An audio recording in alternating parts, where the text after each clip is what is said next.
Tony, you set a challenge. Yes, I did. Right. What was this challenge that you set last week? It involved me, basically, I read the packaging of the toilet paper, and it had a consumer experience about someone who was making the child's game. They were playing make a mummy with the toilet paper, and she used generic toilet paper, and it didn't work. And then she used Kleenex toilet paper, and it worked. And I thought, surely that and wiping your ass are the only two consumer experiences you can have. Feel good stories for the whole family, I think you'll agree. I set the challenge for you guys to come up with more consumer stories which demonstrate the benefit of branded toilet paper. Well, that's exactly what we've done. Who would you like to go first? Well, how many do you have? One? I have two. Oh, you've got two? Well, we'll let Tom go first because he's got three. Okay. Whether we get to him, we don't know. They're pretty good. Oh, okay. Oh, really? Once I was out camping deep in the bush. To my frustration, I realised that I forgot my sleeping bag. Faced with an uncomfortable sleep, I then came up with an ingenious idea for a makeshift bed. I rolled all the toilet rolls I had brought with me and laid them out on the tent. Unfortunately, the toilet paper was a no-name brand toilet paper. One ply and very scratchy. I realised that the idea was quite a poor one. What could I do, I thought. Then I remembered a general store I'd passed in a nearby town. I jumped in my car, drove to the store, purchased a jumbo value pack of Feathersoft 3-ply toilet paper, and had the most comfortable night's sleep I'd ever had. But if he could go in the car back to the general store, why Sleep in the car. Why didn't he sleep in the car or just go and get a bed? That's not the point. Alright, that wasn't bad. I never thought of that scenario. Nick. All right, here's my consumer experience story with toilet paper. Thanks to Mitchell's industrial strength arse wipes, my two favourite pastimes, that is, depositing human waste and smoking, have become strange bedfellows. I distinctly remember discovering that the cardboard architecture of arsewipe toilet rolls actually houses tobacco with remarkable success. Using bits of masking tape, I fastened several toilet roll holders together to eventually create a fat 11-foot-long cigar. A drag on that bad boy was pure heaven. Of course, I began purchasing toilet paper by the trolley load. I got some weird looks at the supermarket, but the pros outweighed the cons overall, and continue to do so today. The excess of toilet tissue I accumulated in pursuit of my nicotine dream effectively rid the need for carpet installation.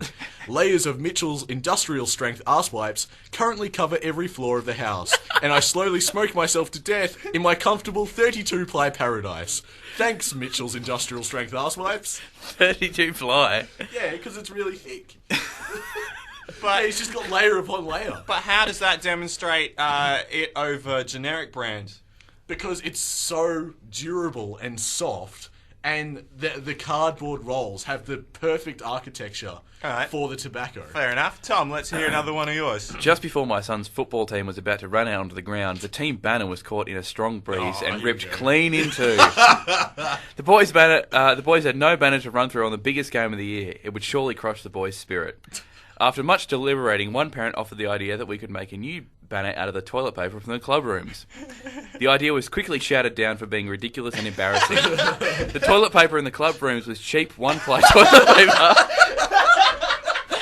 that would be too scratchy and therefore too painful to run through. Painful? The boys couldn't play covered in scratches. Oh, jeez. Oh my god. Then another parent suggested we use Feathersoft toilet paper. Genius, we all proclaimed. Within a few moments, a new banner was made and erected. The boys ran through it triumphantly and played the best game of their lives.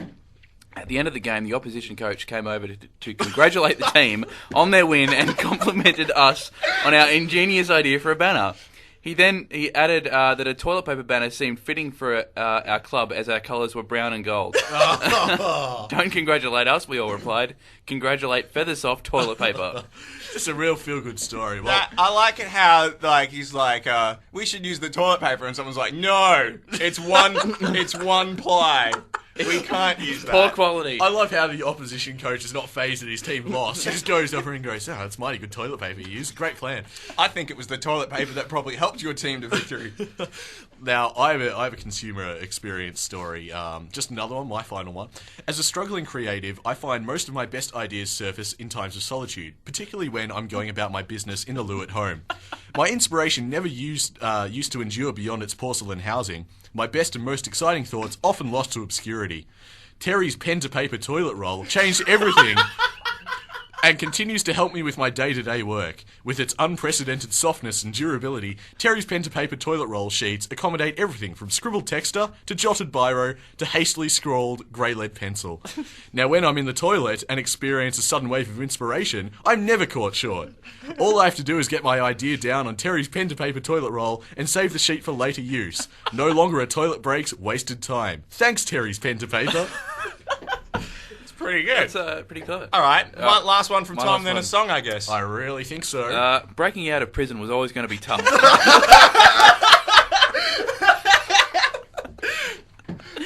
If the guards didn't catch you sneaking across the yard, the 10-metre concrete fence would surely bring you undone. There was simply no way to scale it. However, I had a clever plan. Myself and another inmate made our daring escape from our cells in the middle of the night. We made it across the yard undetected and finally reached the wall. Using toilet paper to scale the wall, we wrapped a rock around one end and hurled it over the wall before beginning our ascent.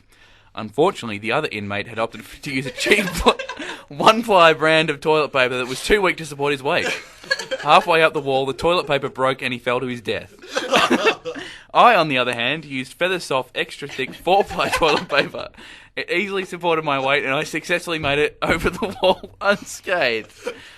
I boarded a plane to Colombia where I have lived happily ever after. All thanks to feather-soft toilet paper. Many people live happily ever after in Colombia. This person did.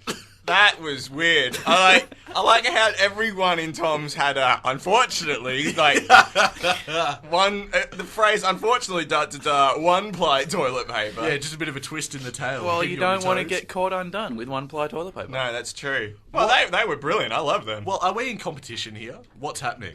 I don't know. Well, I don't think so. There's no running tally. I can hand out a point arbitrarily if you want. Yeah, go on. I'm not too phased. Tom. Look, I agree. I've Yeah. got to agree with that. Tom's was sensational. Yeah, yeah. And I do like that twist in the tail of, well, unfortunately, because it's a real consumer experience, it gave, like, the other side, the not-so-greener pastures of having one-ply toilet paper. You just can't risk it. What's you the point? can't. I like it how the jail one, as if they would print that. Like, and someone who's busted out of jail has taken the time to write into Feathersoft. I'd love it if he sent the letter and gone, oh, I put my return address on there. I better leave. It's time for a song, Candy Station with Young Hearts Run Free. You're listening to something completely different on Sin. Stick around. What's the sense in sharing